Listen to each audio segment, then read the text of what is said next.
Ye are the salt of the earth. You're the salt of the earth. Now, I would have to admit, I am not a very good cook, but I do try. I do try. In fact, in the past, whenever Jeanette was travelling long distances to and from work, and she wasn't home until late in the evening, I would have done a fair bit of the cooking, because by that stage, if she had just had to start in, it would have been a very late dinner. So I would have had the dinner ready, and would have done more cooking probably then than I would now. But I remember one night putting together this mixture for the dinner. And to tell you the truth, it looked okay. You know, it wasn't burnt or nothing like that. But it was just described as tasteless. And the inquiry went up as to why it was tasteless. What had it put into it? So I hadn't put in anything that the recipe didn't say. Or maybe what had I left out? And it came to the conclusion that it was tasteless because I had forgotten to put salt in the mixture. That's why it was tasteless. Lack of salt. Now I know that salt is supposed to be not good for us. And we're all very cautiously warned about the evils of too much salt and what it does to our arteries and so on. And yet the Bible tells us, if you look at Luke chapter 14, verse 34, it says, salt is good. Salt is good. So I'm wondering, why is the Bible contradicting all the advice that the medical world is giving? And I certainly wouldn't like to argue with the medical world whenever they tell us that salt is not good. Indeed, I would have to say I'm increasingly cautious about processed foods that you buy, which already have an enormous amount of salt already in them. Very often I actually read the labels just to see how much salt is in something before I actually buy it, if I'm the one that's doing the shopping. And get to look at the packet. Sometimes it's actually scary. But having said all that, having said that, we need salt. We can't do without salt. So the Bible's right.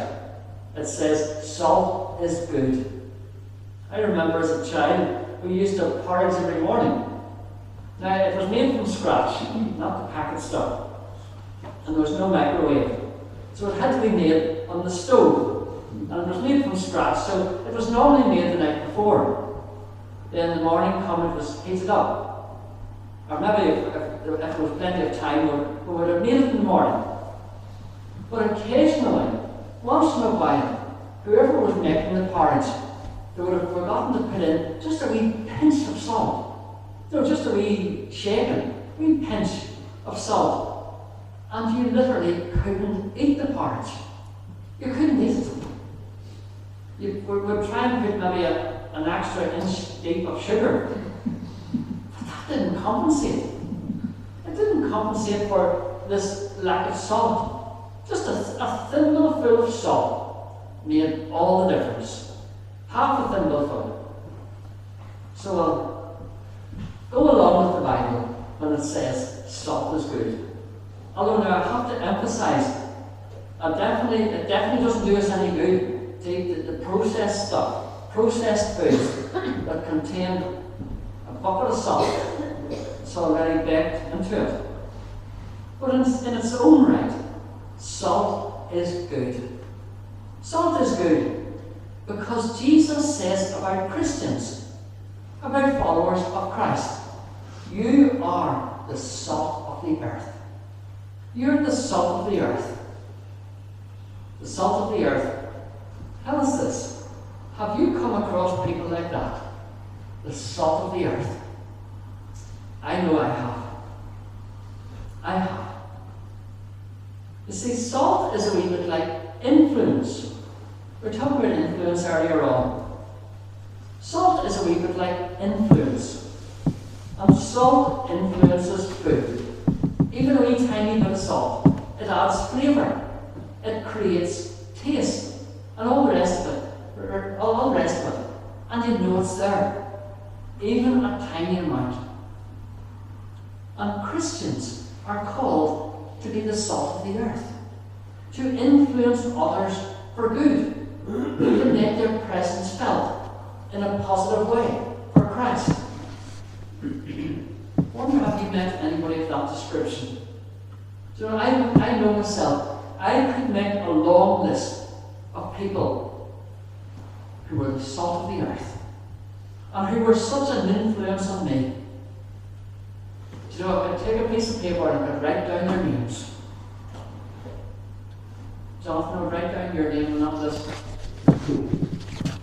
People, you know, the lovely Christian people, and the presence of Jesus just oozes from them. You know, they were such an influence on me as I was growing up. And still, I'm still meeting people like that. And I'm still adding names to the list. And so I would say the people that were the greatest influence on me, they had no idea. No idea at all. They had no idea they were such an influence. Or even that they were an influence at all. They were just being the salt of the earth. Maybe you can think of people who were a real influence on you. Maybe it was a Sunday school teacher. Maybe it was a CE leader. Maybe it was a family member, a family friend, a parent. I remember whenever we were young, my sister and myself, there was a man who used to visit us. We called him Uncle Sam, but he was no relative, but that's what we called him. And he had a great love for us as children. And he used to visit us a couple of times a year.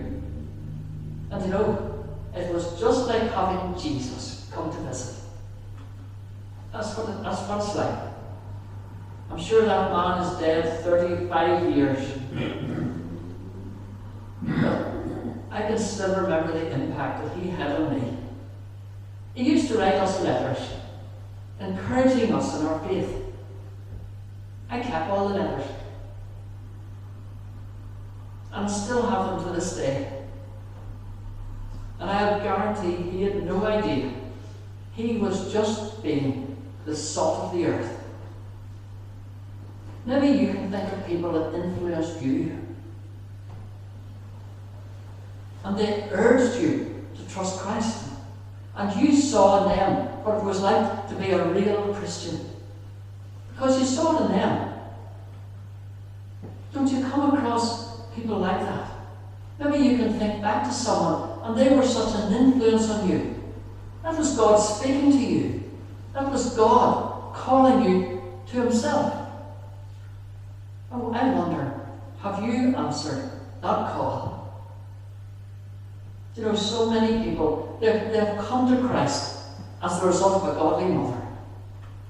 So many people, they've come to Christ as the result of a godly Sunday school teacher or a praying friend. Don't let their influence be lost on you. God has kept their influence in your memory for a purpose. People who were the salt of the earth.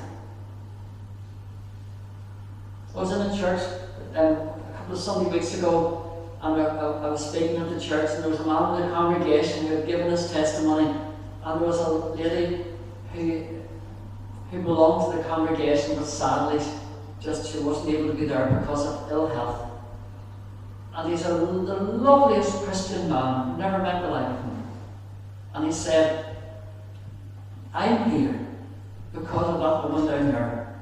And he pointed down to the lady who was his Sunday school teacher. He said, I'm here today because of her. Can that story be repeated so often? But a man speaking in Lacking this morning, he was giving his testimony. It was an amazing testimony. Just a simple testimony, but it was his testimony of how he came to find Christ. And it was through the influence of a godly wife. His wife had been such an influence on him. And then his wife took ill, she was terminally ill, she died. And the man, it was through her influence, through her legacy, through what she left behind, that he trusted Christ. There are so many people like that. People who were the salt of the earth. I wonder, are we like that? Are we the salt of the earth to other people? But secondly, salt. Salt not only influences, salt also preserves. Salt preserves. Now, I must explain that, because that's a bit lost on us. We have fridges, and we have deep freezes, and we have ways of keeping stuff. But way back in the olden days, before the days of fridges and before the days of deep freezes, and salt was very important. And especially in biblical days, in the olden days and in biblical days, it is impossible to underestimate the importance of salt. Salt was vital as a preservative. As I say, nowadays, with all the stuff that we have, it's been lost on us. But I remember way back whenever we had apple orchards. Of course, October would have been a very, very busy month, and days like today, it was just lovely to get out in the orchard, pulling the apples. Not on Sunday, of course, but a good day like today. And we would have been so busy, up and down the apple trees, buckets of apples, putting them into boxes, and hopefully getting the harvest in before the winds came. But I remember on one occasion, it was just after harvest, and my father, he decided to buy a small apple processing machine. Marvellous machine. The way it worked, you put an apple on, you fix an apple onto one side, then you turn the handle, and in one quick manoeuvre, the apple was peeled, the core was taken out, and the apple was sliced up. It was amazing. It was sliced up into segments. Now, an apple, in that condition, it would go bad very quickly. It would just immediately start to go brown. It would just start to rot. It would start to rot within minutes. So if you buy an apple in the supermarket and cut it in half, and then forget about it and come down the next morning and it's still fresh, there's something wrong with an apple. An apple is supposed to go brown almost immediately. But these apples, they would have been sliced up, and then all the segments would have fallen into this big drum, this big keg. And what do you think was in the keg? Salt. Brine, it was called. Brine. Salt and water. It was called brine, but it was salt and water. And you see, in the salt, the apple segments, they stayed fresh. They would stay fresh for days, if need be. The salt kept them from going bad. But the apples would have been stored in these big drums of brine. And the salt kept it from going bad. It kept the fruit from going rotten. Now, if Christians are supposed to be the salt of the earth, we are a salt in the earth. Why? Why does it say that Christians are the salt of the earth? And again, isn't it incredible how even a tiny pinch of salt can make such a massive difference? Salt is like influence. It influences, a good influence. It prevents things from going bad. It's a preservative. Why is that relevant to us today?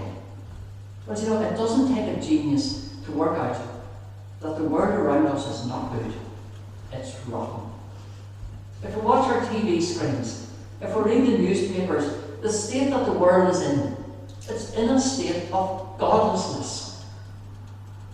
And yet, did you ever wonder, what difference can a Christian make in the world today? What difference can even one Christian teacher make in a school? What difference can one Christian make in a workplace, in a factory, in a neighbourhood, in a community? They can make a massive difference. our young people. We want to remember our young people, that they don't be discouraged, our Christian young people. It's impossible to overestimate the difference a Christian young person can make maybe in a group of teenagers, or in a classroom, or whatever, or the influence that they can have over their friends. Salt preserves. How many people have been preserved from a life of sin? How many people have been preserved from a lost eternity because of a faithful Sunday school teacher, or a praying mother, or someone who just lived out the Christian life? I know for myself, I thank God for people like that. Genuine people who love the Lord, and so you can actually tell in their face. It shows in their face and everything about them. I wonder this morning, do you know the Lord? Because that's all that matters. Do you know what it is to have hope in a world where there is no hope? Jesus can give meaning to life. So many people, and that's what they're lost for. That's their biggest complaint. Life has no meaning. It has no purpose. Jesus can bring purpose, and Jesus can give meaning. So in our world, people despair. And they despair because they just don't see any purpose. Jesus gives purpose. So here's another reason why I'm glad I'm a Christian. And we've already heard it mentioned in song. And we heard it talked about this morning too, in the testimony. I'm so glad I'm a Christian because I know where I'm going. I know where I'm going. I just love having that assurance that I'll be in heaven whenever I die. So it's the most precious thing, and I couldn't live without it. So the Christian message is this, that to accept Jesus, it's the greatest decision you'll ever make. It is the greatest decision you'll ever make. So in the olden days, salt made all the difference. And in our modern day, Jesus Christ makes all the difference. And he calls us to be salt. Salt in the world. The salt of the earth. Let's pray. Dear God, we do indeed think of the world in which we live. Lord, it is a world that is godless. It is a world, Lord, riddled with sin and apathy and indifference. People have so little time for the things of God. They have so little time for their soul and the thought of where they shall spend eternity. Lord, we thank you that you give us the opportunity to be as salt, the salt of the world, the salt of the earth. And Lord, we pray for those that we meet, for those, Lord, members of our families, our friends, those that we are in contact with, that they will see Jesus in us. Lord, we think of the world where there's so much rioting and disorder. Lord, it is a world where people are oppressed. Lord, in so many parts, the authorities are very heavy-handed. Where they just cannot keep control. And we think too, Lord, of the state of our own country.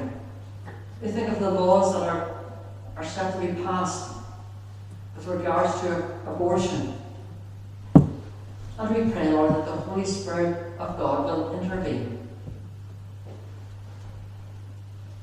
Lord, for all of this time who aren't well, we commit them to you. For those who mourn, Lord, for those in need, for those, Lord, who have concerns or anxieties, Lord, we commit them to you. and we ask your blessing upon them. May they find in you their strength. We ask these things, Lord, in your name and for your sake. Amen. I've told this story before, and some people who have heard it will understand my dilemma whenever I attempt to tell it. But it's about the farmer that was planting apple trees. And this farmer, and this is where my dilemma is, how do you phrase this? This farmer was well advanced in years. So that brings on the next question. How long does it take an apple tree to grow? We used to have apple orchards, and it used to take a long time. You planted the trees. Nowadays, the trees are smaller and they don't take as long to grow. But whenever we had apple trees, you would have planted the tree and it would have maybe taken years.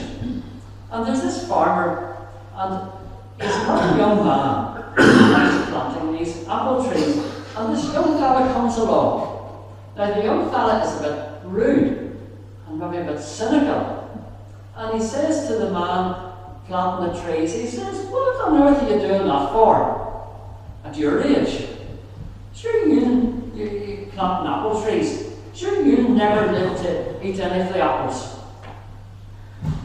I thought he was very rude, but that's what he said. But the old man replied, he says, "You're right."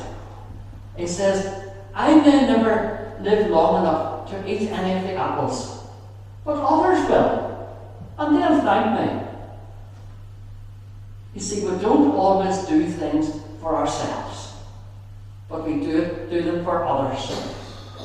And it made the farmer very happy to know that what he was doing, it would be of benefit to others.